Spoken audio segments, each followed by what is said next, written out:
Today I will draw from a Polaroid photo of the Nuremberg Kaiserburg. It is taken above the Tiergärtner Tor Square. From there you have a beautiful view of the castle, and in the foreground is a very typical Franconian half-timbered house. The position is a bit above on a kind of balustrade, a balcony, and you look just a bit down to the square and see the castle in the background.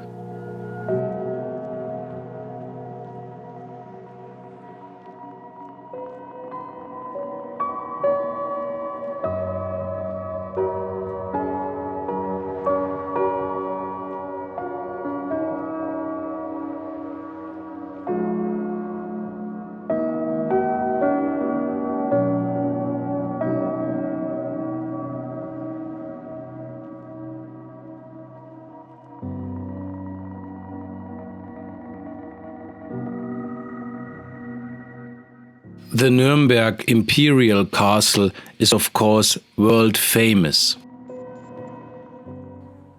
And here the square in front of the Tiergärtner Tor is a particularly beautiful place here in Nuremberg.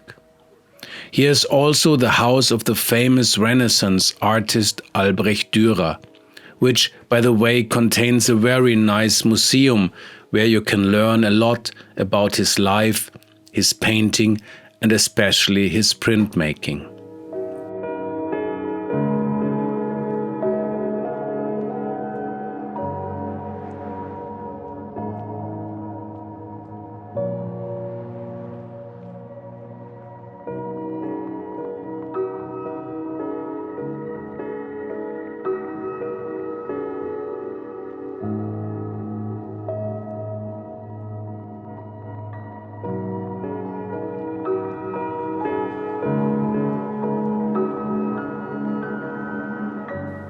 No matter how long I have been painting or drawing Franconian half-timbered houses here, it always remains confusing for me, and I find it difficult to look exactly at the original in order to depict these half-timbered constructions accurately. But in the end, it is not so incredibly decisive whether one has set each beam correctly. The main thing is that the viewer gets the impression of a half-timbered structure.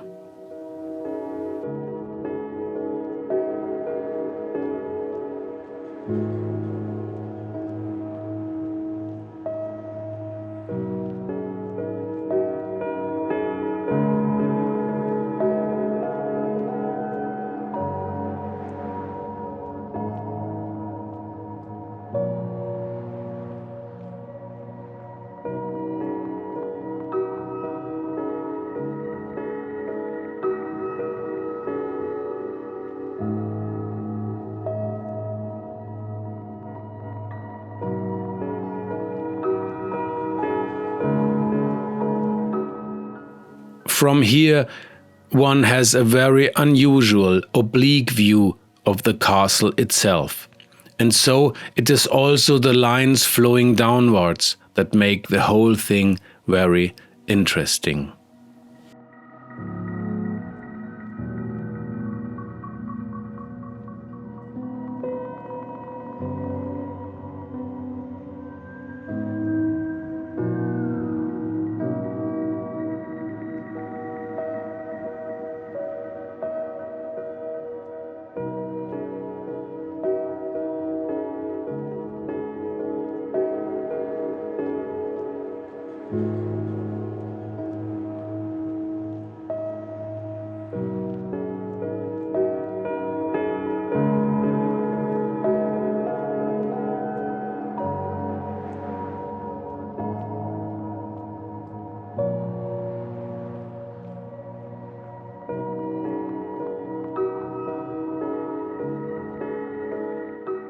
Like most of the details, I only hint at the skylights with a few small color blobs.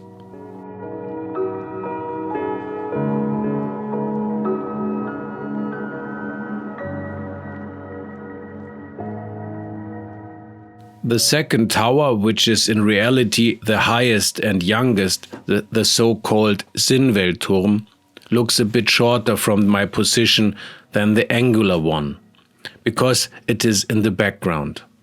It is particularly characteristic, so I tried to make a little more effort with it.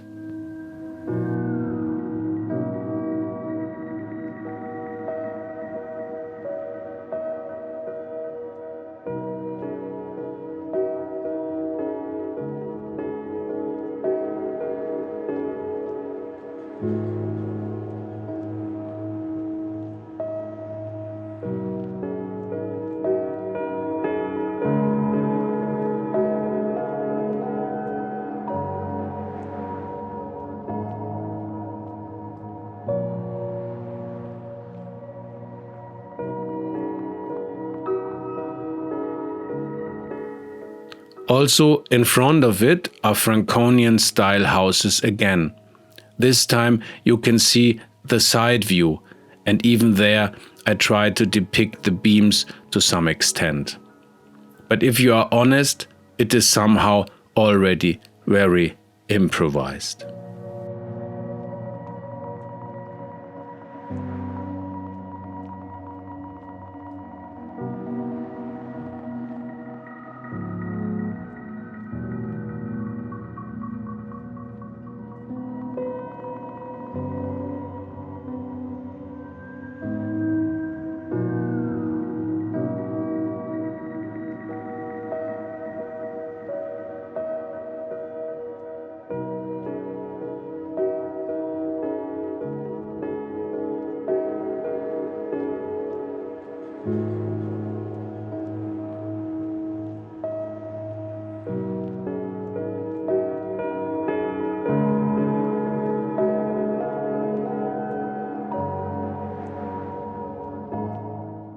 Now I draw the big trees and start to work stronger with light and dark to give the sketch also a three-dimensionality.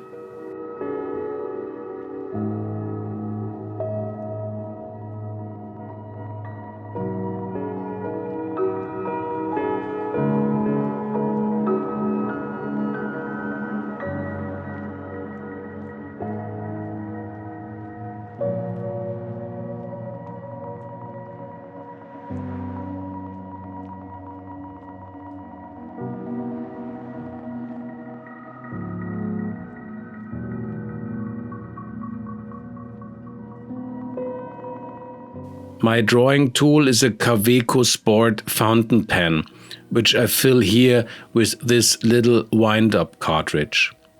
I use a waterproof brown ink with a slight sepia feel in it. Because I want to color the drawing with watercolors afterwards, it is essential that the ink is really waterproof. There are very few waterproof ink cartridges to buy. As far as I know, they are only available in black. They are very expensive, and refilling them yourself is also more environmentally friendly.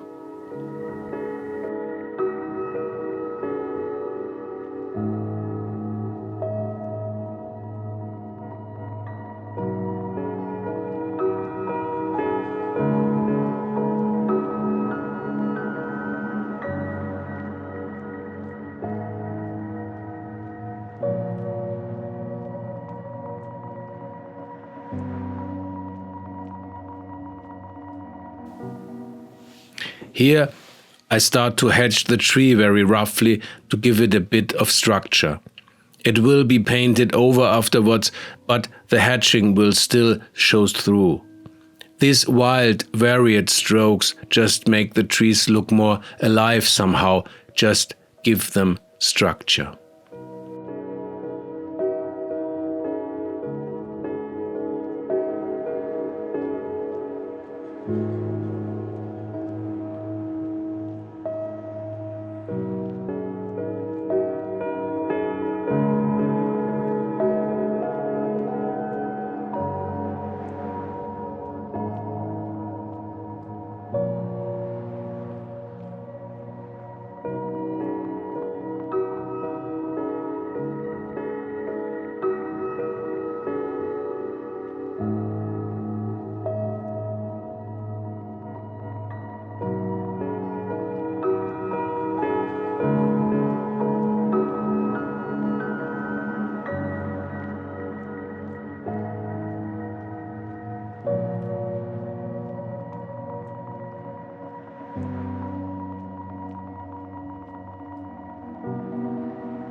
More and more I now work the dark areas out of the picture, achieving a nice contrast between light and dark.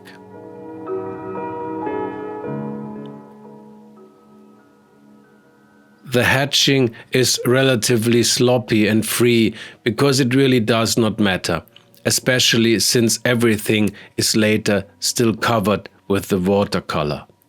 The only important thing is that the light and dark contrasts match to some extent.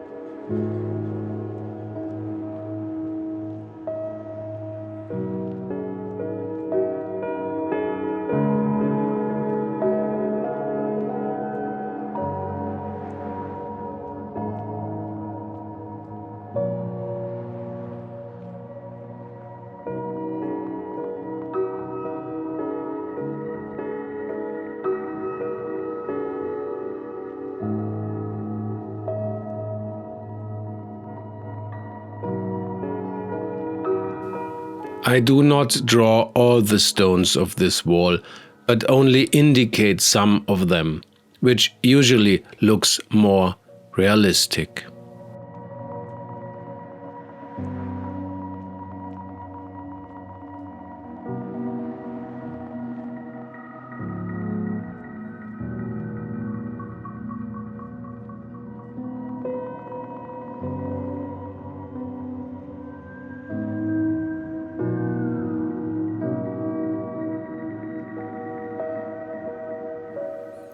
Toward the end, I now work in final details, hatch something here and there, correct a few places, and then I'm actually done with the preliminary drawing.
From this position on the balustrade, I have drawn and painted quite often.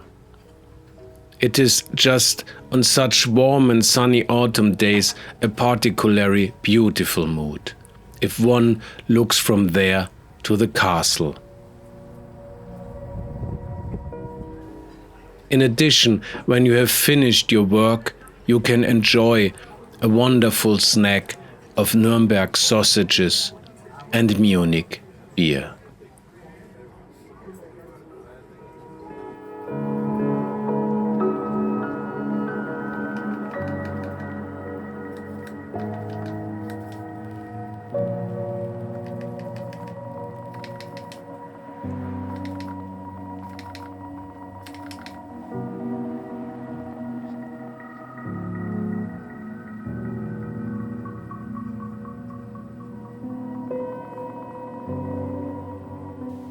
With the watercolor box, I tried to bring some color and liveliness into play.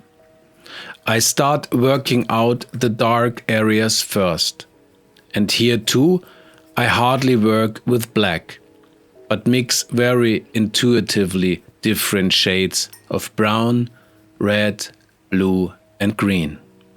This automatically darkens and gives a more exciting mixed color.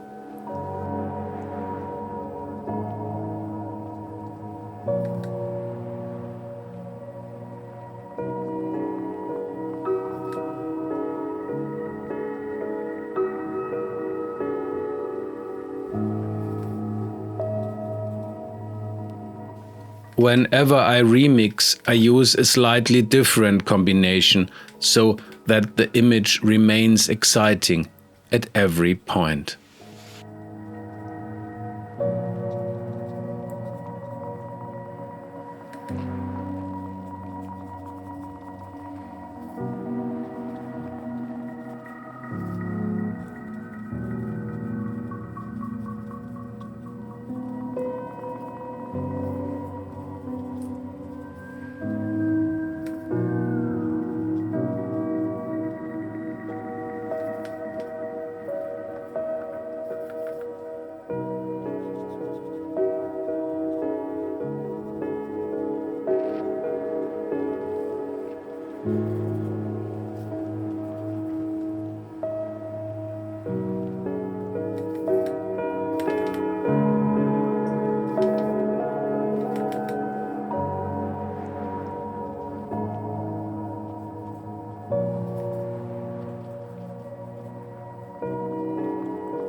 Nuremberg city center is built on a red sandstone hill, so quite many buildings here in the city are built of this reddish sandstone. First and foremost, of course, the castle. And that's what I'm trying to express here with this red color. The Polaroid can't quite reproduce this, so the castle looks too light in the photo, but in fact, it is reddish.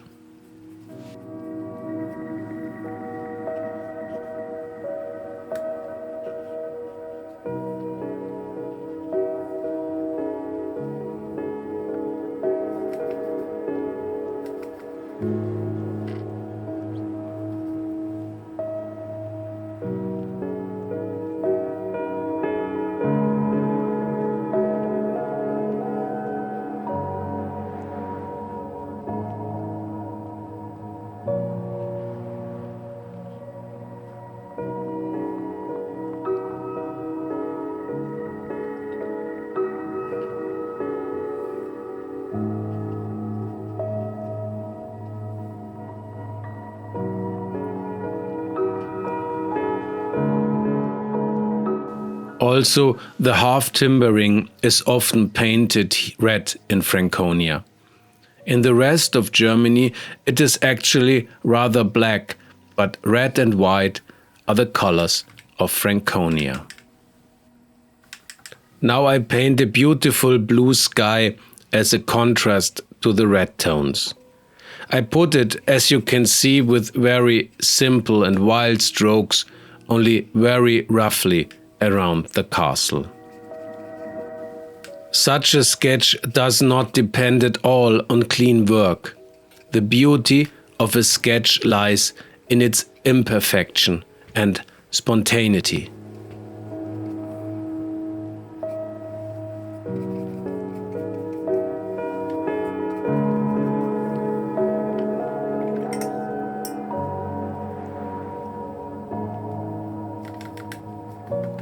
Now I'm looking to bring out the shadows that are under the roofs a bit more, to bring more three-dimensionality into the architecture.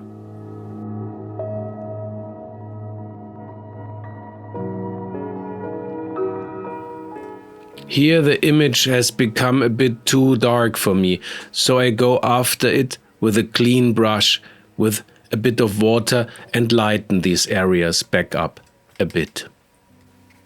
To give the scene a sunny appearance, I use light ochre here and there.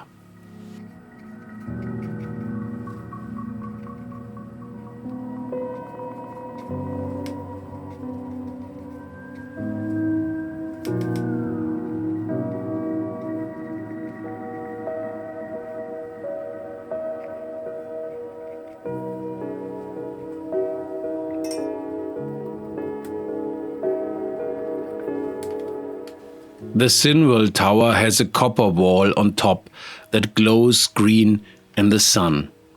I have tried to suggest that. Then, of course, I give the trees a bit of green as well.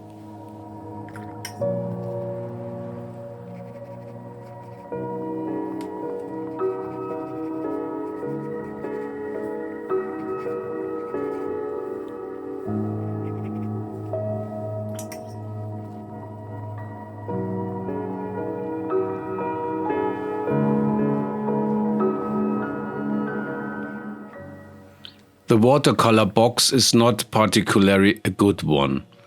I bought it once on a painting trip to the Côte d'Azur. It's one of many lying around here in my studio that I just grabbed. I honestly don't even know what colors I have in there exactly either. Next time I will research a little more so I can tell you the colors I'm using. The roof is now getting a little redder, so it stands out better against the walls.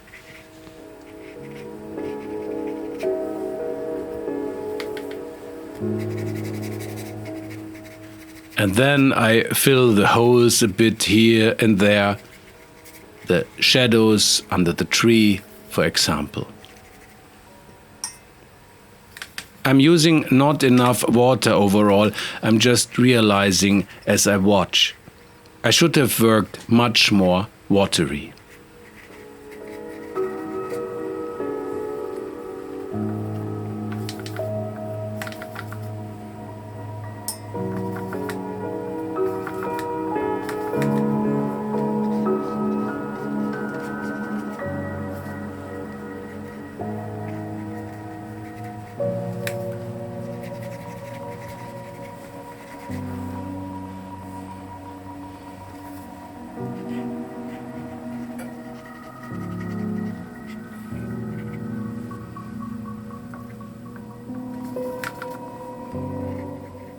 Here I noticed that the house is drawn a little too long, because the one on the left should be a door, in front of which there are a few steps, but that looks somehow strange. I quickly correct that, and then I'm done.